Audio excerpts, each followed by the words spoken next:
Now, there's nothing new about family SUVs. Today on the roads, they're about as common as the rain in England. But back in 2011, the Audi Q3 was one of the first to take those slightly smaller compact SUV dimensions and pair it with a premium off-road aesthetic. And surprise, surprise, it was a massive hit. Now, this is the second generation Audi Q3, and it's larger, more versatile, and has a more tech-laden interior than the model it replaces. And it counts among its rivals other posh family SUVs like the Jaguar E-Pace, Volvo XC40, and the BMW X1. But what is it, and is it any good? Well, that's what we're going to find out in this video. And if you want to buy a new car like the Audi Q3 or any of its rivals or any other new car, go to whatcar.com and look for the new car buying section. And when you're there, with the help of our trusted dealer network, hopefully we can save you a lot of money on your next new car. But before we get started, please subscribe to our channel because we're going to be doing lots of video reviews like this with group tests and first looks as well. So to make sure you don't miss out on those, please hit the subscribe button.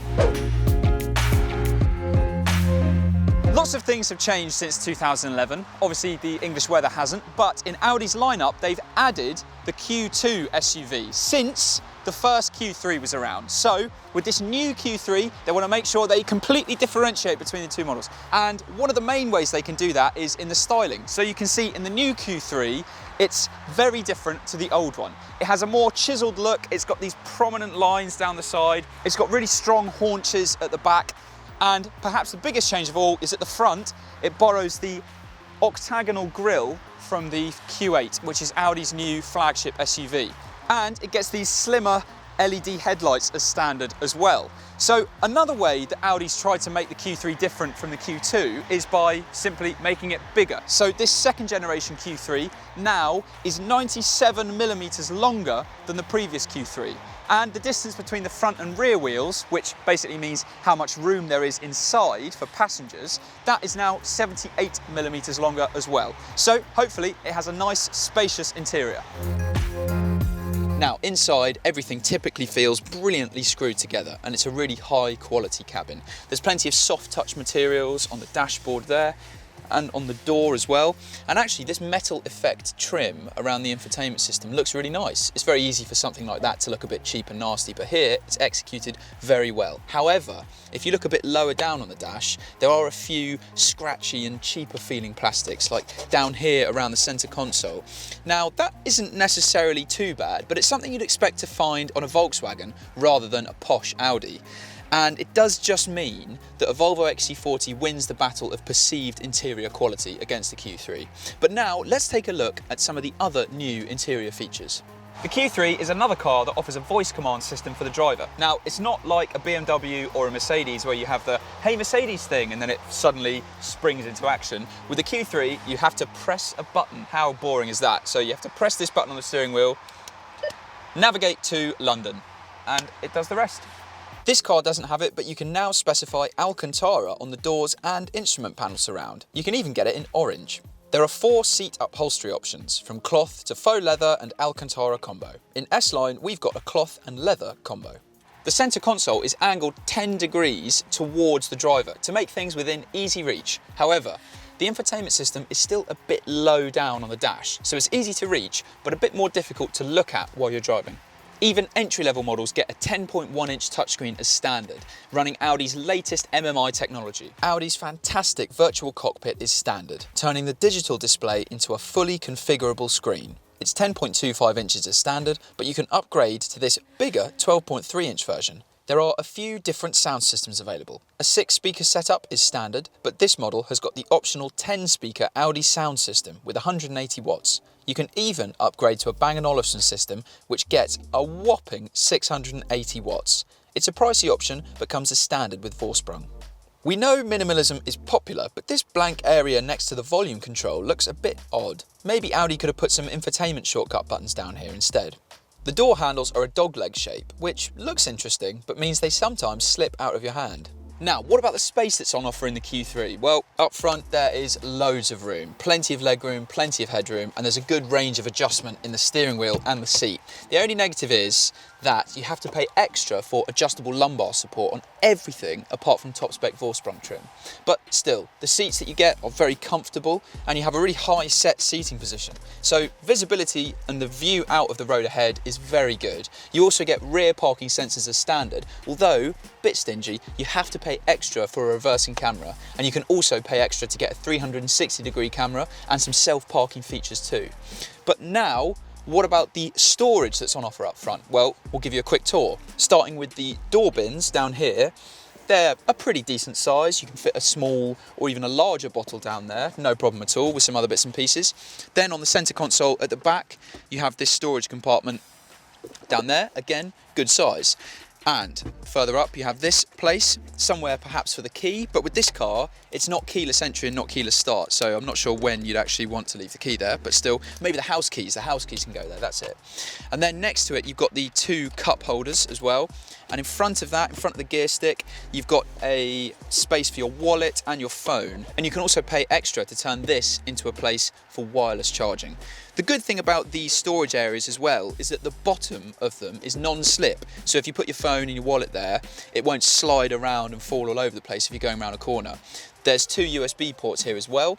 They're a little bit awkward to access with the gear stick there in park, but it's not the end of the world. The glove box is also a fairly decent size, a little bit shallow but quite deep. So storage overall up front is impressive and practical. Now, we were telling you earlier that the Q3 is bigger than the car that it replaces. So that means on the inside, you get more space. And actually, this is now one of the most spacious cars in the class. The high roofline means that there's plenty of headroom. You also get loads of legroom. But one of the most impressive features of the Q3 in the rear is that you can adjust the angle of the backrest. So if you go to the seat base, there's a lever that you can tug here, and that pushes the backrest forwards. And I'll show you the most forwards it can go is there, which obviously is unnatural and not particularly comfortable. But if you are strange and you want to sit like this, then you have that option available. And you can put it anywhere from this position all the way to the back there, which is much more normal and more comfortable. What else is there to tell you about the back? Well, you have Isofix mounts on the outer 2 rear seats, and in the middle you can pull this down and use it as an armrest, or you can discover the extremely over-engineered but fancy cup holders that are in the middle as well. So it's a very impressive rear. However, it's worth pointing out that a Volvo XC40 offers a little bit more legroom, and it's a slightly wider interior as well. Other great features in the back of the Q3, the door pockets are a really good size, and also you have this weird kind of storage tray at the bottom of the seat base here, which is really helpful. Looks a bit weird, never seen it on any other cars before, but it means you can just put your phone down there, close the door, and you won't lose it and it won't roll around. The 3-seat rear bench can be moved forwards and backwards by 150mm as standard. This caters for your preferred balance of passenger and luggage capacity. When the rear seats are set fully forwards, there's still space for children in the rear seats, but adults will find it a bit of a squeeze. The seats also split in a 40-20-40 configuration, which gives it one up in the practicality stakes over the Volvo XC40, which only comes with a 60-40 split. Even with those rear seats slid back as far as they'll go, the Audi Q3 still offers more boot space than the Jaguar E-Pace, Volvo XC40 and BMW X1. And if you move those seats forwards, which I'll do now for one of them, then with all those seats further forward, you get 675 litres of space, which is massive and bigger than most of the cars in the class above. And actually, it's only the Volkswagen Tiguan, which is bigger, that offers a bit more space than the Audi Q3. Then, if you drop all of the rear seats and get rid of this parcel shelf, you'll be able to fit a mountain bike in without its front wheel with no problem at all. Other good features of the boot, there's hardly any load lip at the front. You have some handy tethering hooks at the back on either side.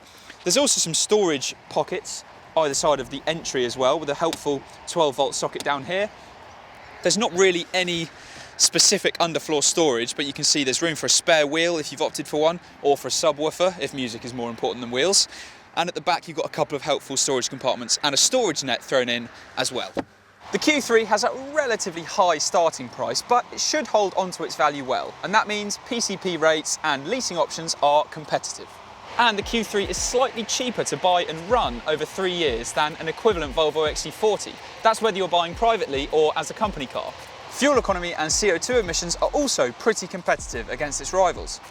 The entry-level Q3 Sport comes with so much equipment that it's hard to justify spending any extra on higher trim levels.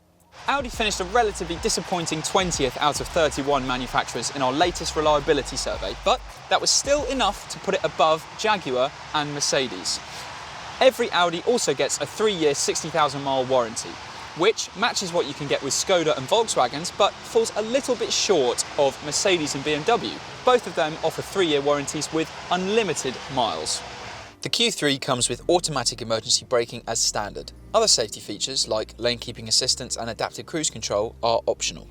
According to Euro NCAP testing, the Volvo XC40 protects adults and children a little better than the Q3 should you find yourself in a collision.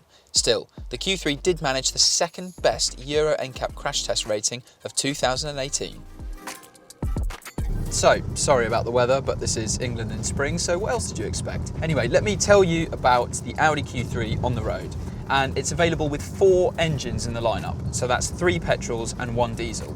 The range kicks off with the 1.5 litre petrol that we're driving today. It's badged 35 TFSI in Audi's confusing naming structure, but what you need to know about it is that it's actually got enough pace around town, and on faster roads it's fine as well. It's a little bit underpowered if you're going for an overtake on a motorway, but otherwise it's generally pretty good and acceptable performance. However, the thing that lets it down, and indeed the thing that lets many of the other engines down, is the automatic gearbox that goes with it. So it's the optional 7-speed dual clutch automatic that we're using today, and it's just a bit slow, a bit laggy, and not very responsive. And it's a disappointment because it's not even any better than the previous automatic gearbox on the Q3. In fact, it's a little bit worse. The other thing that's disappointing is you can get a standard 6-speed manual gearbox, but again, that's got quite a vague action, so it isn't actually much better. So I'll just show you how slow the automatic gearbox actually can be. We're going along at about 30 miles an hour. We're in comfort, so we're not in sport, which you could put it in, but we'll just show you we're in comfort. And if I put my foot down, there's a real huge delay between anything happening. And then again, the shifts are quite slow, laborious. The car kind of moves forwards and back as it's shifting its weight when it shifts as well. So, and the pace on offer from the engine just isn't that great either. But obviously, you're not going to be buying this car to be doing drag races. So if you're just going at gentle pace and not asking for huge bursts of acceleration, then you won't get too frustrated with the 35 TFSI. Despite these quibbles, we still recommend the 35 TFSI over the larger 2-litre petrols. Badged 40 and 45 TFSI, both are exclusively available with Quattro 4-wheel drive, which obviously hits fuel economy. Their boost in performance doesn't really make things more relaxing either. Both engines need plenty of revs before the extra power is noticeable, and their mandatory automatic gearbox seems even more prone to lag. But the 2-litre diesel, which is badged 35 TDI, is actually a great fit for the car. It pulls really well, even from below 2000 RPM, and if you're going to be carrying around a lot of passengers and a lot of luggage, then it's the best engine for the job, really. And in the lineup, it's the one that offers the best blend of performance and efficiency. There are 3 suspension options to choose from. Entry-level sport spec cars get standard steel springs, while S-Line models get a stiffened, lowered version of the same setup. Of the standard setups available, we've only tried S-Line so far, and we can tell you that it's okay, but it's not as comfortable as a Volvo XC40's equivalent R-design suspension. And you can hear over this rutted road, even my voice is kind of going up and down, and the bumps aren't too bad, so really the ride's a bit on the firm side, even if you have it set to comfort. You can get adaptive dampers, but they're optional on all trims apart from top spec Vorsprung. But they're certainly worth considering, because if you have them fitted, then body control is very, very good, and it certainly feels more agile than an XC40. It also gets helpful progressive steering set up from Audi, and what that means is that it gets faster the more you turn the steering wheel. So it basically means that if you're going around a tight corner, you don't need to be moving your arms around loads, and it just makes things slightly more relaxed, and it's still very accurate too. The 2-litre petrol engine is the smoother petrol option. The 1.5 litre is gruff even at idle and when you're accelerating gently. The diesel is noisier than any of the petrols when revved. but it's generally quite subdued compared with equivalents in the X1, Mercedes GLA and Volvo XC40. It's pretty quiet in the interior too, but the XC40 provides an even more calming travelling environment at motorway speeds. So then, the Audi Q3 is a pretty compelling package. It has a hugely practical and high-tech interior, and it's decent to drive. However, the engines and gearbox certainly are a bit rough around the edges, and the ride isn't quite so good as a Volvo XC40, so it's not quite a class leader. But it's still a great family SUV, and if you want to buy one, don't forget, go to whatcar.com and we can help you find the best price for a new Q3 or any other new car. And please subscribe to our YouTube channel because we're going to be doing loads more new car reviews like this and group tests and first looks in the future.